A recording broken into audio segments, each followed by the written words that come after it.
The best time to sell Bitcoin is never.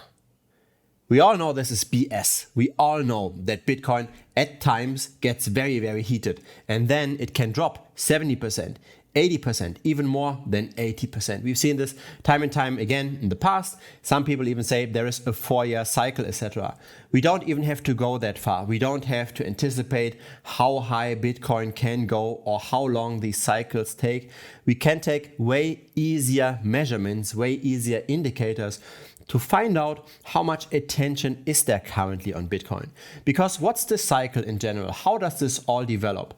It develops by people just dollar cost averaging into Bitcoin first, right? The hardcore believers, so to speak, the people that think Bitcoin is a stronger money with less inflation, a harder money. So over the long term, it should appreciate versus fiat. Fiat expands, Bitcoin doesn't that much. And so Bitcoin should simply just appreciate. People save in Bitcoin, they dollar cost average in.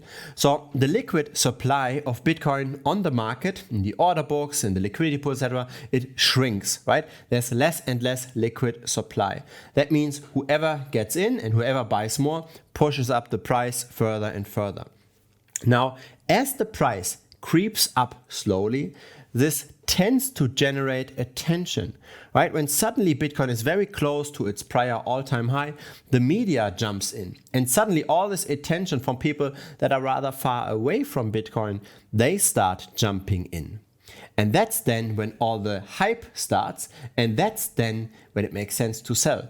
Now, this all sounds very arbitrary, right? When does media start covering? They're always covered to some point. But there are ways to quantify this, and that's what I'm sharing in this video. I've got 3 charts prepared here that timed in the past very well when it would have been a good time, a good month maybe, to sell Bitcoin. The very first chart is this one.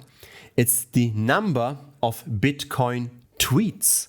Look at this. So this is how much attention is there currently in social media in the Twitter space. So this peaked very nicely in January of 2018. Then it crashed down very, very quickly.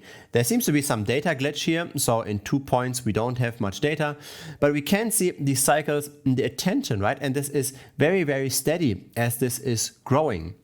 Then we've got a trough, not a lot of attention at all. This is when you want to be dollar cost averaging in, right? This is when you want to be buying.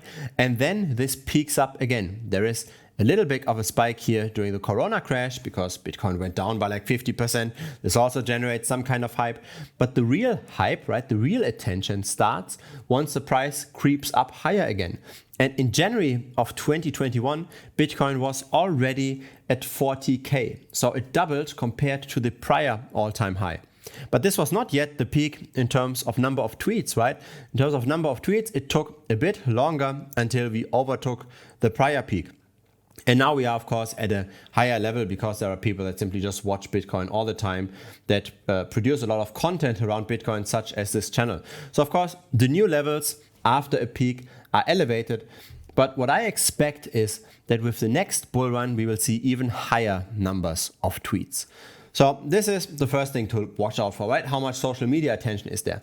Another way is to look at how many people are searching for Bitcoin. And this peaks even nicer. So this is an even nicer chart with more cyclicality in it. So a nice peak in January of 2014, then another peak in January of 2018, 4-year cycle, and then another peak just at the beginning of 2021. And this goes very nicely up and down. Why is this more cyclical than the number of tweets?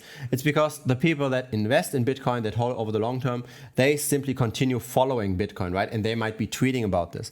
The people that search for Bitcoin, they are probably the new entrants. So whenever this peaks up, this is then when the media attention starts in. This is when then Joe Schmo, basically, who never had anything to do with Bitcoin, starts researching it. And that's when the Google Trends Bitcoin search goes up. So this is how you want to be timing this. Never selling Bitcoin doesn't make much sense. It makes sense to sell it to Joe Schmo who just wants to make a quick buck, who directly sells after they see the price dropping by 10%. They panic, they're not long-term investors. You should be selling it to those people. You should be Instead, dollar cost averaging when nobody else comes in, right? You want to be part of the supply shrinking because Bitcoin is obviously limited in supply. You want to make the liquid supply shrink by buying and buying more with all the other long-term holders that don't sell. And then once the price picks up, right? Once the price increases and the media attention comes in and Bitcoin is being searched, that's then when you want to offload, because then probably the price contracts afterwards. Maybe you can't time this perfectly, right? So nobody can time exactly selling the top and then buying exactly the bottom and then get like 3 times more the Bitcoin back, right? Avoiding exactly the 70% drop. But you can easily time this maybe by avoiding a 50% drop, so getting basically double the Bitcoin back. Very much possible simply by using charts like this. Let's look at this. This is not even an external data source. So you don't even have to go that far. You don't even have to look at the Twitter space. You don't even have to look at Google to figure out how much attention is there currently.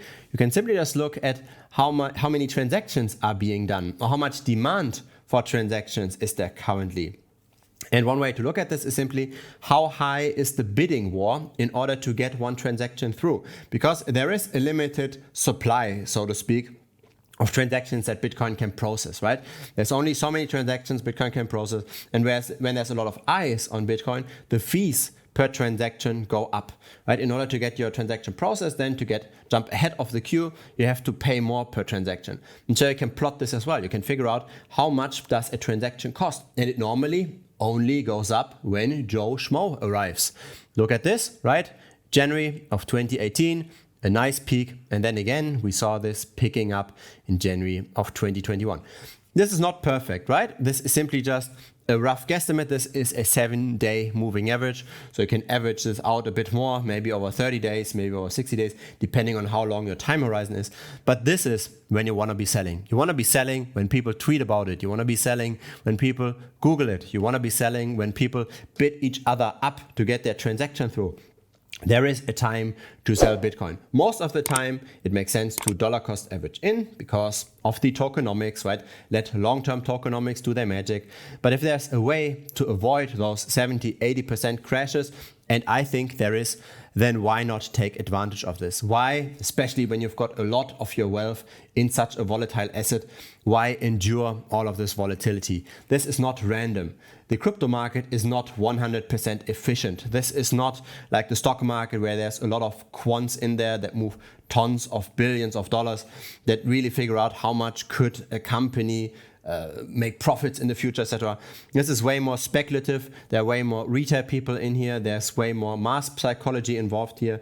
And there are more than enough tools, and these are simply just 3 examples, to figure out how heated, how excited the market currently is. I made a separate video on how to determine when a real bottom is in. So when it really makes sense to dollar cost average more than just your average money, right? To really, really heavily invest in Bitcoin. That video comes directly next. Feel free to also join the Telegram. Feel free to also check out the premium membership. And here comes the next video regarding how to find the perfect bottom in Bitcoin, the indicator that I personally use the most. The video is over here. Looking forward to see you there. Bye-bye.